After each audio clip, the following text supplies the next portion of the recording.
I'm Daniel, the past life regressionist, and it's time to begin. Lift off and the clock has started.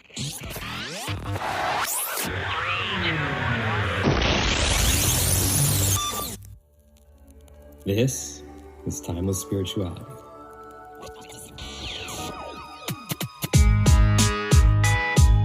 Enjoy each and every time.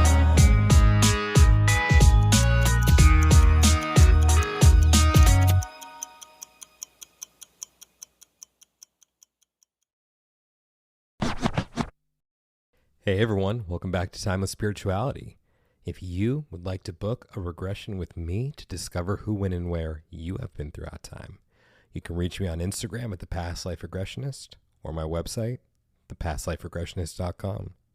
And now, it's time to begin. Dani, thank you so much for being here. How are you doing today? I'm doing great. How about yourself? Excited? I just summed it up in one word. Yeah. That was a new one for me. All right, let's dive in. You ready? I am. First question. What is your favorite song about time and why? Oh, my favorite song about time is called Frozen by Sabrina. I don't remember her last name, which is horrible, I know. But it's an amazing song. When she sings, she's an experience. She's not just a vocalist, she's an emotion. And seriously, you sink into the music, and it's about a timeless love where you fall out of time. And I'm all about that. Interesting. Yeah, let's check that one out. Thank you for sharing. Yeah, and I'll get you the last name for sure. I'm giving her a thumbs up right now for everyone who can't see. So who is Dani? I am a psychic medium and energy worker. I'm also a dancer, and that's pretty much it. Cool. So, are you ready to dive into the past life experience? I am. Why is it you wanted to have a regression? The reason I wanted to have a regression, I was actually not interested in ever doing any type of hypno work, but Spirit came through pretty clearly that this was something that would benefit me. So I followed the breadcrumbs, and it led me here to getting a regression from you. And it was by far one of the best experiences I've ever had. I'm so glad that I followed the intuition and that I followed that gut feeling of just go for it, because it was amazing. I got so much out of that session. You have no idea how much I got out of that session. It was really good. So what came up for you? Oh, wait, hold on. Let me back up. Thank you so much. No, I'm really touched by that. Thank you, Dani. Yeah, of course. No, thank you. So what came up for you during the session? Okay, so we went through 4 different lives, and the first 3 were more of like little jumps in time until we settled into the 4th life. But the first life, I was like a blacksmith, and in that life, I could feel the energy of creation, of just like spending hours and hours honing at my craft and creating something out of, mixing a couple of different materials. And that was really something I didn't know I needed to know how that felt.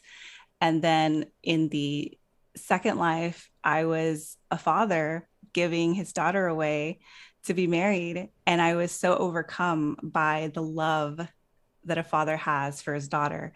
And that actually really has shifted my relationship with my own dad in this life, just seeing things from his perspective. And even though it's not this, because I was a pretty rugged, strong guy in that in that life, and emotion wasn't at the forefront of my character, I got to see the depth of the love, even though it's not always communicated on the surface. And so that was really, really healing for me in this life, specifically with my dad. So I'm really excited about that one. And then we moved into this 3rd life that I was some sort of merchant with goods, and we would sail. I believe it felt like the Mediterranean, and it just had this huge sense of adventure. And that just opened me up to possibilities, just being in that energy, being in that life just opened me up in such a big way and got me excited about getting out there and living my life and exploring and moving through new experiences. So that was the third life. And then in the fourth one, that one was pretty intense actually. That one I feel like we spent a little more time in. I was a house worker of some sort where or like a maid, and I was accused of stealing a pearl necklace from the mistress of the house.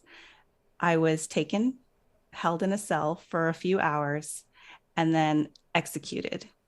So without trial, I was just executed. And in that life, the person that executed me was someone I had had a prior relationship with in this life.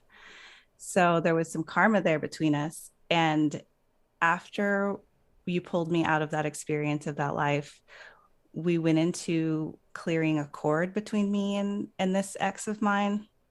And the feeling of the clearing felt extremely physical. It was like something went inside me, pulled something out, and was released. It was so intense. It was so intense, really amazing. And we worked on forgiving and letting it all go. And 2 weeks after our session, the guy in this life that we did the work of clearing and forgiving, he reached out to me and he sent me a message apologizing for everything he had done. And I won't lie, I regressed a little bit. I was just like, oh no, I'm afraid this is not good. But I do know, having spent some time, some more space from that experience, I can see how profound that was, that what we did was so impactful that somebody that I'm no longer in contact with, haven't been in years, felt it and felt the need to reach out and offer his sincere condolences and, apologies for what transpired between us in the past. So I'd say that was pretty cool. Yeah. Yeah, that is cool. I think it's one of those moments right now where I'm just thinking, damn, wow, it is something. Just, yeah. I could go down that rabbit hole, but okay, I got to focus again. How are you doing right now? How are you feeling after talking about that? Oh, I feel really good. I feel really great.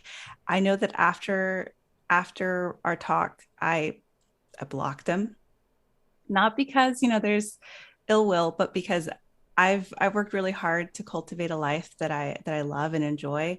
And with forgiveness, it doesn't necessarily mean that you allow people that have hurt you or harmed you back into your life. It just means that you've released the negative emotions around everything. And after you've cleared the emotion, you get wisdom, right? So now I exercise that wisdom, and in that got to completely sever ties from this person in this life. So it's like, it's really empowering and encouraging because it's like, I survived you in this one. Yeah, you didn't take me down, didn't kill me this time. Yeah, for sure. What's coming up for you right now? What's on the tip of your tongue? Even if it's in a completely different direction. Completely different direction. I was just thinking, just mostly excited that I genuinely feel like this chapter of my life is over, where I've kind of felt I've been in limbo regarding what happened, because this was a very pivotal relationship in my life. It was like a 7-year relationship, and it was not a good relationship for me to be in. So I feel like I can finally close that door and am free to go anywhere from here. And that's that, again, that sense of adventure where I'm really excited to see and experience new and different dynamics within relationships and all types of relationships, really, not just romantic, but I'm super excited about that. And I really do feel a big shift just because there's more spaciousness inside of me, inside of my energy, and inside of my life now. I see opportunities where I didn't see them before. Nothing big has dramatically shifted in my physical reality, but the way I show up has completely shifted. And the way I see myself and the way I see my life has also been shifted just by doing this clearing and getting all these little nuggets that I got from our session together and applying them. So, yeah. So what is it you want from life now? And from here on out, What do you want life I to want to bring be you? courageous. I want to be courageous. And to be courageous, you have to step into that. You have to move forward even when you're afraid. And I want more of that. So more opportunities to exercise that courageous muscle. What kinds of opportunities are you looking for? Well, I'm a hider. I hide a lot of the time.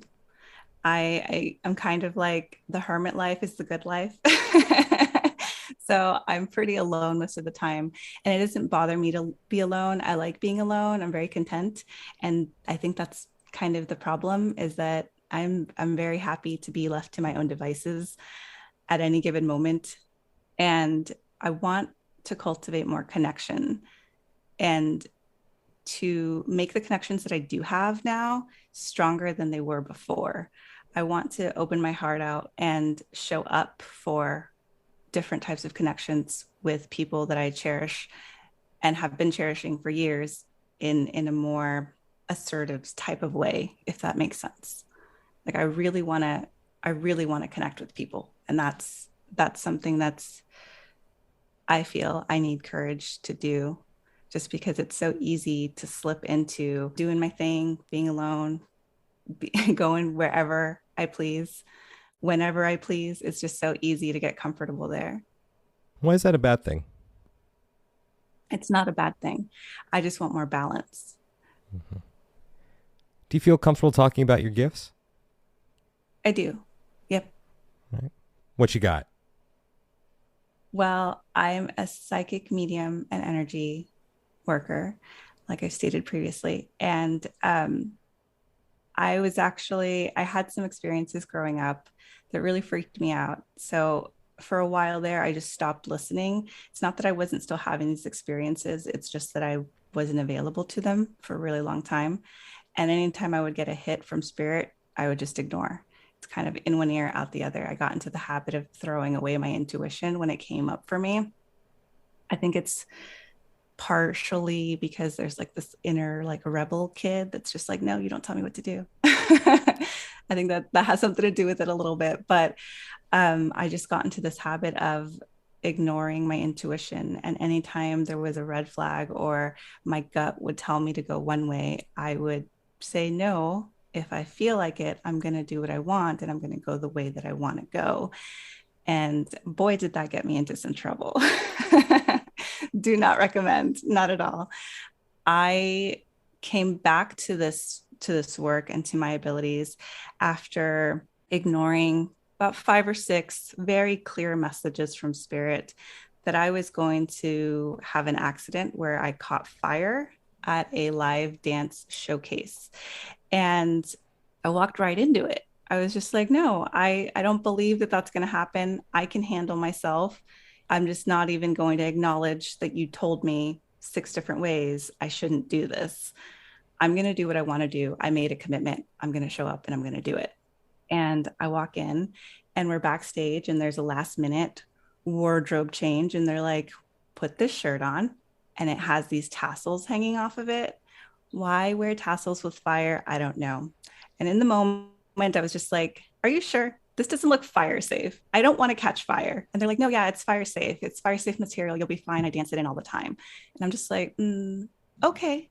And so I change into it and I get out there and we're doing our performance. And sure enough, I catch fire. My lower abdomen on the right side catches fire. And we have fire marshals there. So thankfully there was someone there to put me out before it got really out of control because fire spreads so quickly. So he put me out and I was in a state of shock, didn't know what to do for a minute. And then I did what any rational person would do in that moment. And I picked up my props and went back out there and finished the show. After afterwards, I was kind of assessing the damage there and everyone was like, oh my God, I didn't even know you were hurt. And I was just like, I know the show must go on.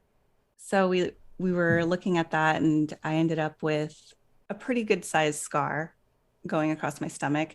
And at the time I was doing a lot of belly dancing and there is a level of a certain aesthetic. You have to have a certain aesthetic to be successful in that sort of field. So I knew in that moment that the direction of my life was forever altered and shifted. From there, the relationship I was in fell apart, as I knew it would, because at the beginning of our time together, Spirit told me this isn't the one for you, and I ignored it, stayed, and it ended. It's like everything that was not true and real for me had to fall apart. And at the time, I didn't understand why it was happening. I just had to keep moving forward. I was actually really, really upset at this period in my life. And I remember this was right before 2020 happened for everyone. I was sitting over a meal one day and I was casually talking to Spirit. And I'm just like, okay, give me something to look forward to. It's about to be the new year. Give me something to look forward to and to feel good about moving towards. And they're just like, yeah, there's actually going to be more heartbreak for you in 2020.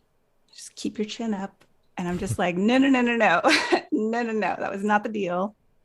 I've already gotten through these two things and I'm listening to you now. I'm taking classes. I'm learning. Like you told me I needed to start learning, and I'm listening.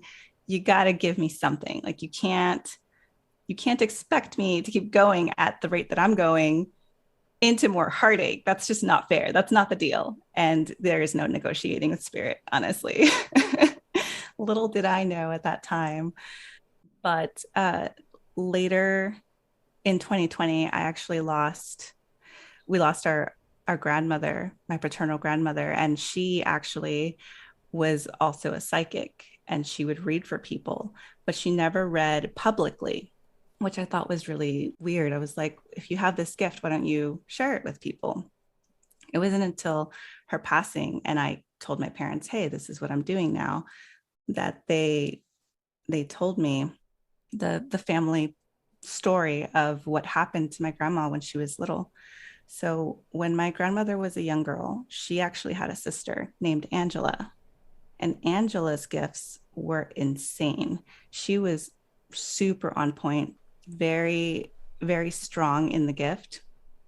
And she would tell people all around they lived in Mexico, all around the farm city that they lived in, what would happen to them. And people would, it's a suspicious or a superstitious type of environment in small towns.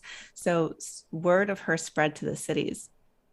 And one day, Angela finds my great grandma, her mother, and she says, Grandma or Mom, do you want me to die young, happy, and safe? Or do you want me to live a long life and suffer until the day I die? And my great grandmother's just like, what are you talking about? And Angela was adamant. She's just like, which future would you rather I take? Would you prefer that I die young? Or would you prefer that I live a long life and suffer? And she was just like, well, I don't want you to suffer. And so with that, Angela actually ended up dying later that night. She willed herself to death. And my grandmother witnessed everything that was happening. It was hours later that men showed up at the house to take Angela away, because at that point in time, the Mexican government was doing experimentation on gifted individuals, and word about her gifts had spread to the cities, and they wanted to pick her up and bring her in to study. And so my grandma, having seen what happened to her sister, she kept her mouth shut. She did not share her gifts with anyone outside of family.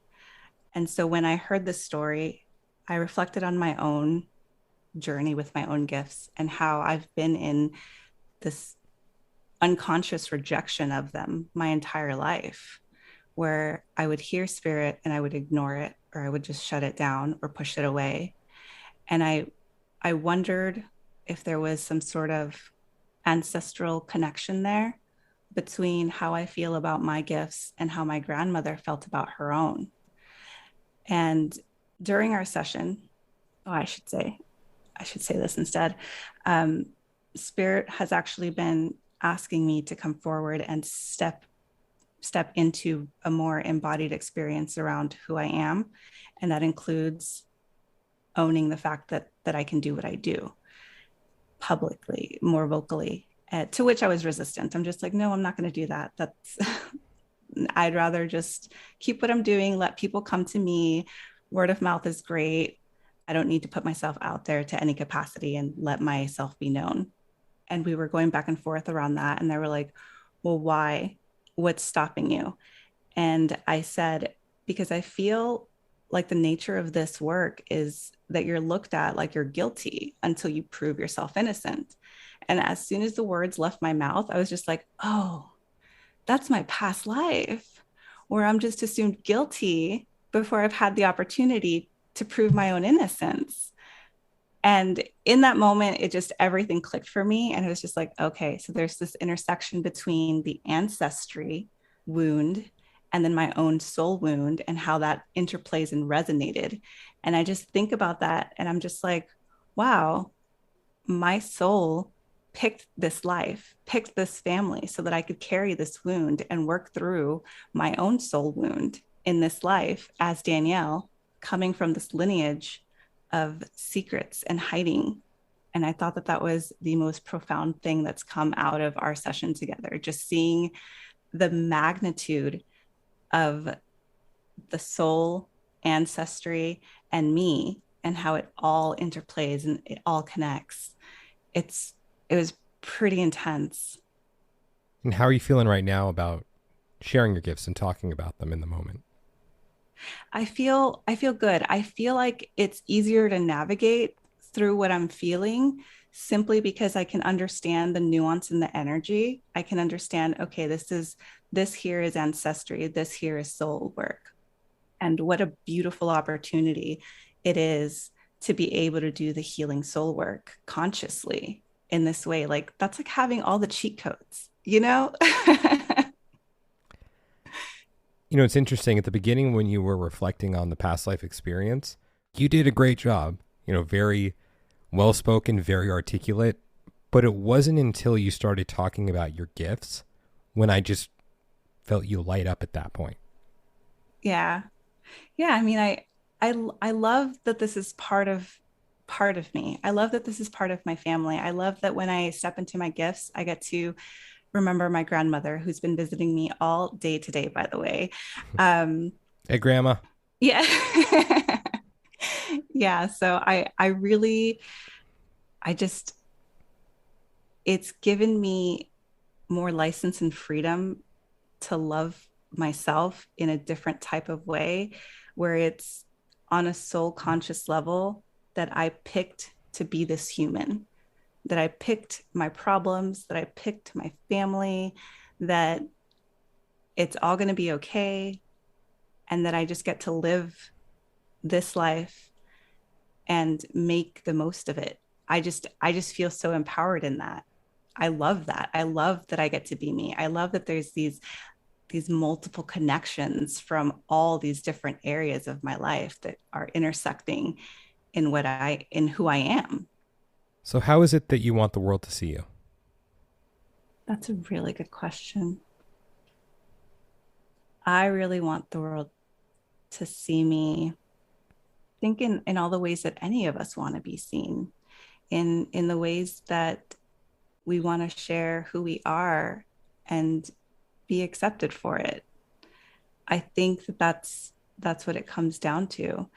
I know that it's been this assorted journey with my gifts, and that I go back and forth between wanting this life and not wanting this type of life. But there's this thing that I keep coming back to every time I'm facing a new challenge. And it's what one of my doctors says, just to give you a little bit of context. I work with chiropractors. And so sometimes they have to do some things that hurt to realign the body. And so our patients will say, you're hurting me, you're hurting me. And my doctor will laugh and he'll say, no, I'm not hurting you, I'm helping you. It just so happens to hurt right now. And I keep going back to that in all the ways that I thought my life was falling apart and how much it hurt. I can look back on all that and see the ways in which it was helping me. And I think it's really beautiful space to be, where you can look at the challenges that you faced along your path and be grateful for them. I don't know a lot of people that can do that. but I'm glad to be where I'm at. And how does it feel to be Dani today? It feels it feels pretty good. I'm not gonna lie. It feels great. I I really like the fact that I have so much more energy, so much more openness to embrace life. That's the number one thing that I feel has really shifted, where I want to embrace life. I want to meet life. I want to go and explore and meet new people and try new things. I'm really excited about that. And I know that it's just the start, because things are changing. Things have changed in such a way inside of me that I know that the experiences going forward are going to be completely different than I've ever experienced. And I'm happy to meet them. Well, thank you for sharing. Let's talk a little bit about your services. What do you offer? Oh, so right now I offer life readings, and that's just general reading. We can cover as many areas as time permits, um, where I tune in and see what's on the horizon regarding certain subjects. And then I offer life alchemy readings, and that's similar to the life reading, only it ends with an energetic clearing and rebalancing so that you are aligned to outcomes that you are wanting. Sometimes we are not allowed aligned to our outcomes that we're wanting. And it just takes that little bit of a pivot to put us in a different trajectory. And that's what the life alchemy session is like. Well, thank you so much for sharing all that. Do you have any final thoughts for everyone? Final thoughts. I don't necessarily have any final thoughts. I do want to tell you that I'm really grateful for our session. And I've already booked for another one because I want to go deeper. I'm like, there's more here. I just know there's more here. So I'm really looking forward to that. I am as well. Yeah, there's just a lot. There's a lot we can do. So I'm totally excited. Well, thank you. Where can everyone reach you? You can follow me at Goddess in My Temple. That's on Instagram, or you can go to my website, www.goddessinmytemple.com. Thank you so much for coming on today. And yeah, I'm going to have you back again. Oh, okay. Yay. Well, thank you, Dani. Yeah. Thank you so much. This was fun. You're very welcome. Fellow time travelers, your journey through time awaits you. Just want to thank you guys so much for listening to today's episode. And if you're interested in discovering who, when, and where you have been throughout time, and you'd like to book a session with me, just go ahead and send me a message on Instagram at The Past Life Regressionist, or you can reach me through my website, yourpastliferegressionist.com.